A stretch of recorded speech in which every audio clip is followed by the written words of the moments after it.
is The Herd. Wherever you may be and however you may be listening, live in Los Angeles, iHeartRadio, Fox Sports Radio, and FS1. 1 hour from now, where Colin was right, where Colin was wrong, and Christine Leahy is joining me. She's got Dallas Cowboy Blue on a Monday. Not for the Cowboys, though. Definitely not. Maybe the Rams. It's got a little Rams in it. Sure. It's a wild weekend. Actually, Saturday I thought was way more entertaining than Sunday. I was asking Christine before the show, did you watch a lot of that college football stuff? Because Saturday's kind of a fun day to hang out in L.A. We both watched a lot. Saturday was crazy. And I want to start with this. There's an old saying in football. It's called a burn the tape game. And in that sometimes there's an injury, there's a problem, there's an issue. Who knows? It's a burn the tape game. It doesn't identify who you are. It doesn't define what kind of team you have. Yesterday was that for the Dallas Cowboys. Atlanta Falcon fans, the biggest bandwagon fans in the world, this morning they're like, oh, we're great. Oh, really? Your next game's Monday Night Football in Seattle. It'll be raining sideways. They're well rested. They played on Thursday. You'll go back and hide like you always do. This is a burn your tape game for the Dallas Cowboys. It does not define them. When I saw that Tyrone Smith, their left tackle, the best left tackle in football, was a late scratch with no Ezekiel Elliott, I said, boys in trouble. And they were. And then when they lost Sean Lee trailing 7-3, I said, oh, they're in real trouble. From that point on, it was 24-0 Atlanta. It is a burn the tape game. They had the best left tackle in football out, the best running back in the league out.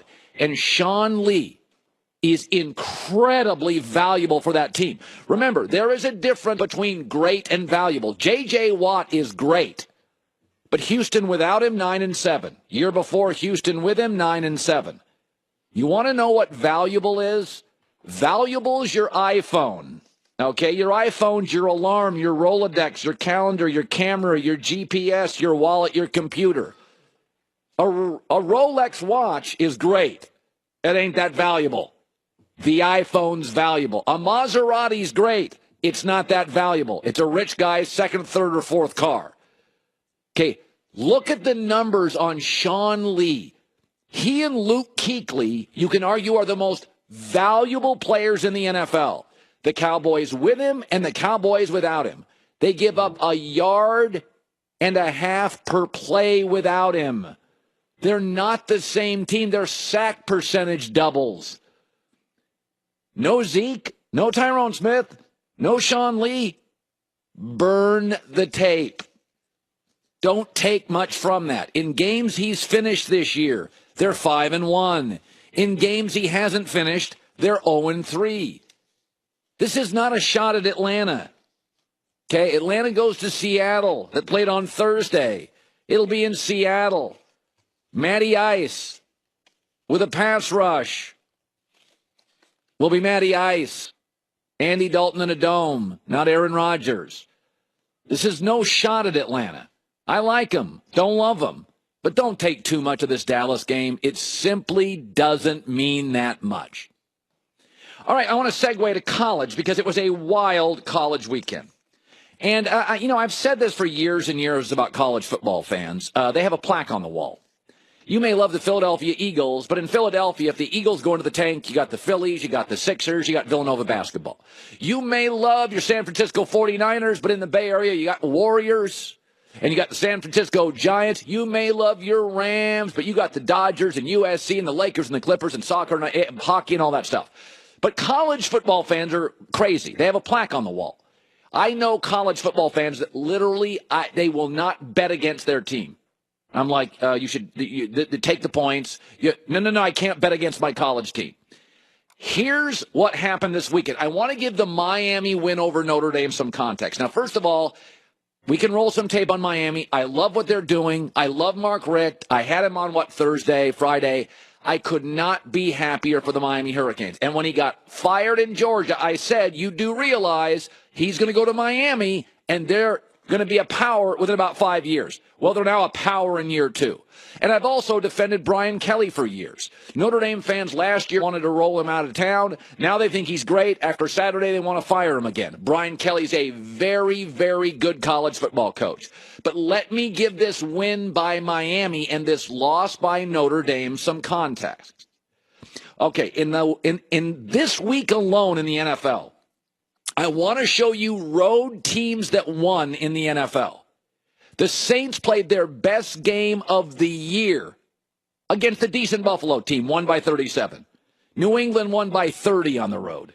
Seattle won on the road. Minnesota looked great and won on the road against a very good Washington team. Pittsburgh won on the road. Green Bay won on the road without Aaron Rodgers. Those are men, 25, 28, 30 years old. NFL teams regularly go on the road and significantly handle challenges. In college football, let's look at what happened this weekend when 19-year-old kids went on the road. Georgia, an excellent team, was humiliated. Washington, an excellent team, never showed up. Notre Dame, an excellent team, was humiliated. TCU played their worst game of the year. Michigan State played their worst game in 3 years. Folks,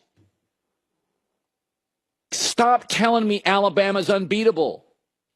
They haven't beaten a decent team on the road this year. I love the Miami Hurricanes. But Miami's played all their toughies at home.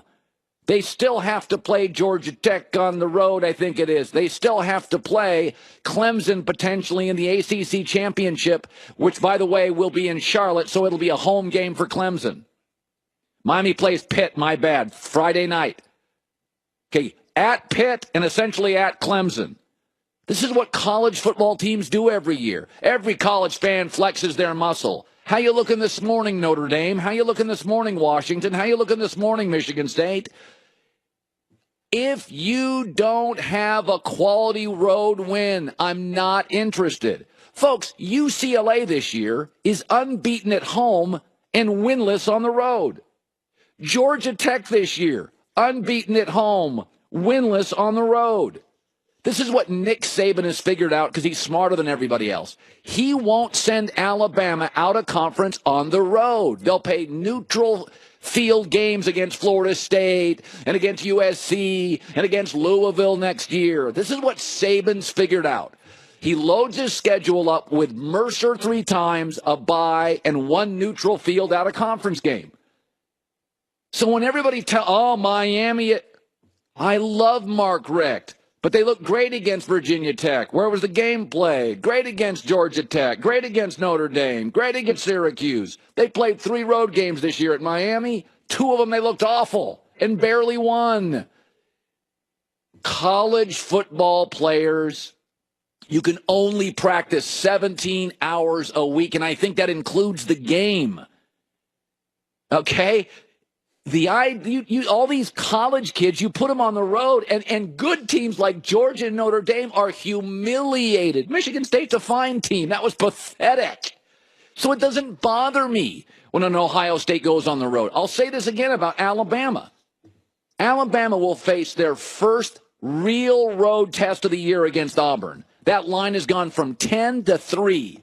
Alabama's going to lose that football game. They're missing 4 starters at linebacker alone, out for the year with injuries. You can run on Alabama now. But it just cracks me up. It's like, Alabama's unbeatable. They struggled against 7-3 average Mississippi State because it wasn't at home. It's different in the NFL, man. You're dealing with grown-ups. You're not dealing with kids.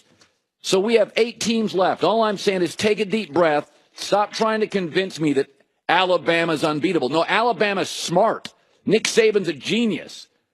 He plays a tough out-of-conference game to sell the committee neutral field, and Alabama always brings more fans, so it's a semi-home game. They have the bye right before LSU or Auburn every year, and then they play Mercer 3 times.